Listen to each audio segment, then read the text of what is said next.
all the way from California. Whereabouts in California? I live in San Clemente, California. That's about an hour south of Los Angeles. And for people old enough to know this, it was Richard Nixon's Western White House when he was president. Cool. All right. This guy has got an awesome job. I mean, I think I would like to have your job. What do you do actually? Well, I don't know if anybody's out in the stands would be interested in this if they're a race fan or not, but I'm a race fan and I try to go all around the United States and actually the world trying to see racing at as many different tracks as I can. And I do that about every weekend from California. This weekend on Friday night I was up in Gearing, Nebraska, which is right on the Wyoming-Nebraska line. Then I got myself over to Road America yesterday in Wisconsin for a NASCAR race, and then got down here for your race tonight. And so the Concordia High Banks is my 2,636th lifetime racetrack to see, and I've done that in 85 countries. I told Randy, I said 2,000 and whatever, 600. Yeah, he's like way ahead of me. I think I've been to 98. So yeah, I got a long way to go to catch with Randy. So you've been a race fan all your life? Yeah, I have. I worked for a large company and we used to have sales meetings all over the country, and whenever we finish up the meeting I try to stay over for a night or two to check out some new tracks. Did a lot of traveling in business. Now I've been retired for a long time and still do a lot of traveling. I will drive a rental car 40,000 miles a year. Wow. A couple years ago, just to throw some stats at you, I stayed in, for 43 nights I slept in my car, in an airport, or on an airplane, getting from one race to the next.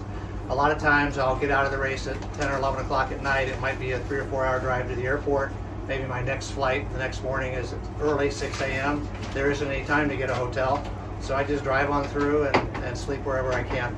So Randy, all this 2006, 36. 2000, yeah, 600, yeah, whatever it was. Anyway, do you have one that sticks out in your mind? I mean, all of them. Do you have a favorite track you've been to? Well, you know, I really think of my visits more as an experience. And I like the races, but I've seen a lot of races. I was just telling a friend of mine, actually my nephew, Kyle Jex, who's here tonight from Iowa State. I know nobody roots for Iowa State around here, but he hadn't seen too many races. He's having the time of his life watching what you guys are doing tonight. But I'll just tell you briefly, I made arrangements to go up to a track in Alaska. The promoter was a woman. I started talking to her and she goes, well, where are you staying? I don't have a reservation. Why don't you stay at my house? I couldn't do that. I'd be imposing. Stay at my house. All right, I did. I meet her at the track. She's just wrapping up practice. She tells me I'll be home in a few minutes. Go over to my house, walk on in. We don't lock our doors in Alaska. I go, all right. I drove over there and I wasn't really sure when I got to her area which house was which. She told me the kitchen light would be on. There was a house that had a kitchen light on. I went up to the front door and opened the door. It wasn't locked. Still had no idea if this was her house or not. Oh gosh. And now it's getting darker and darker, and I look at the pictures on the refrigerator. I only met this gal for 5 minutes. I don't know if that's her or not. So I go in the living room, sit down. I don't know where the light switches are. Now it's totally dark in this house. I don't even know if I'm in the right house. And finally she comes along, tells me, okay, she lives there by herself, and tells me her daughter and her boyfriend are coming over. Let's go out and have some drinks. All right. At 2 a.m. we close down one bar. We walk down the street in Alaska to another bar at 5 a.m. and have more drinks.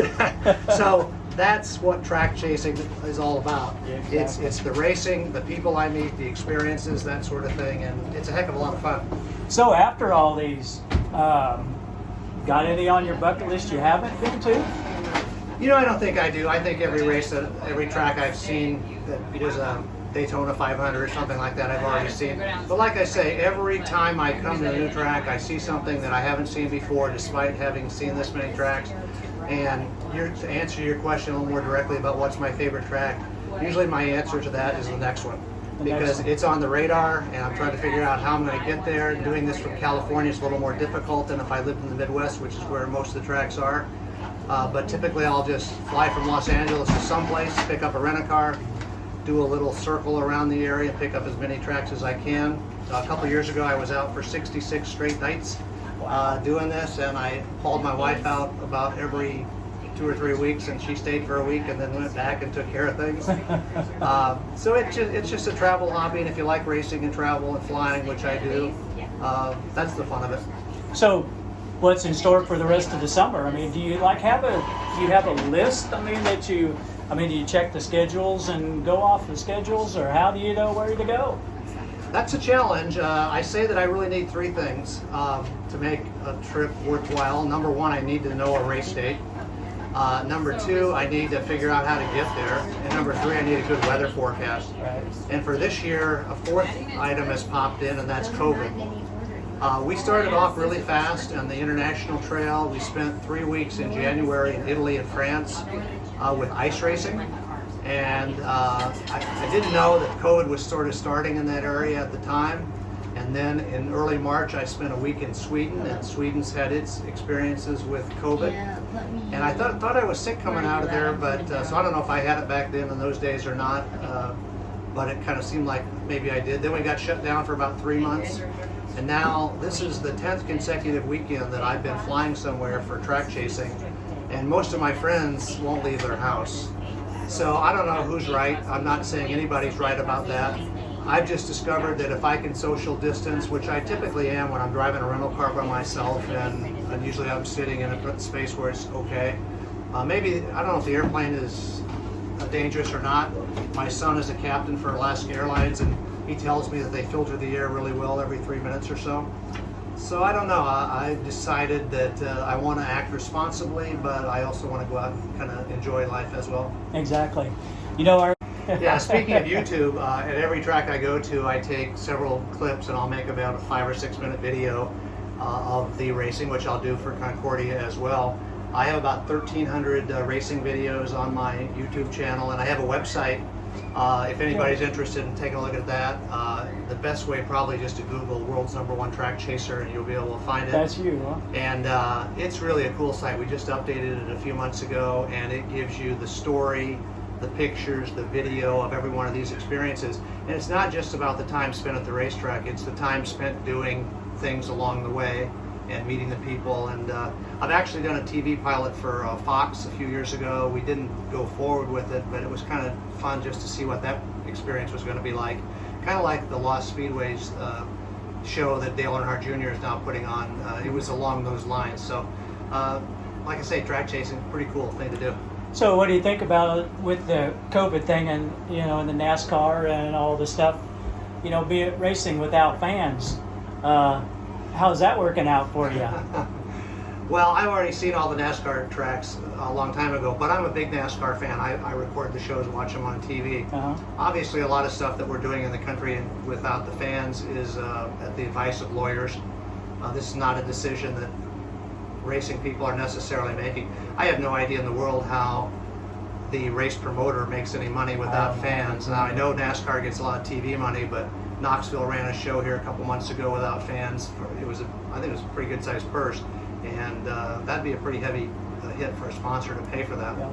So when you go to the racetrack, you just buy a general admission seat and go up, or you hang out in the pits with the drivers, or what do you do when you're at the track? I do a little bit of both. I'm probably in the spectating section more because I think that's a much better viewing situation than trying to watch the race from the pits. But I always buy my way in. I kind of figure I can come and go as I please if I bought my own ticket, and if I want to say what I want to say on my review, although I think almost 98% of my reviews are very positive. But if there's a show that's not so good, I'll probably make a comment as to what I think might be improved and all that kind of stuff. Well, I appreciate you coming up. I mean, when you came up and and introduced yourself, I said, "Wow, that's pretty awesome. I want to do that someday." Yeah, I just say this. Thank you very much for that. I would just say this: for the people who live in and around Concordia, you're very lucky to have a dirt track here and to be able to see some racing. Over the years, a lot of tracks have closed and stayed closed. They either get knocked out of the way for development, or they just close for whatever purpose. But if you live in a relatively small town and you've got a racetrack near you, you should come out and support it. And if you do, it'll be here when your kids are ready to watch the racing. So I commend everybody who came out tonight, especially during these circumstances with COVID, because there's a lot of stuff that's unknown about that. Who knows exactly what the right thing is to do? But if you can come out here and enjoy an evening of racing in your town, you've got a pretty good deal. All right, Mr. Randy Lewis. Hey, let's give your website there if somebody wants to go out and check that out. Yeah, it's really my name, Randy Lewis. So you just go www.randylewis.org. And if that's too hard to remember, like I say, Google world's #1 Trackchaser. That'll take you to a lot of my videos. And on my website, you'll see all kinds of stuff. You couldn't read everything that's on there and see everything in your lifetime, I don't think. Okay. Hey, where are you headed this next week? Next week, maybe a race in Pennsylvania. And then Saturday, a few different choices. And then Sunday up at a county fair in Hayward, Wisconsin.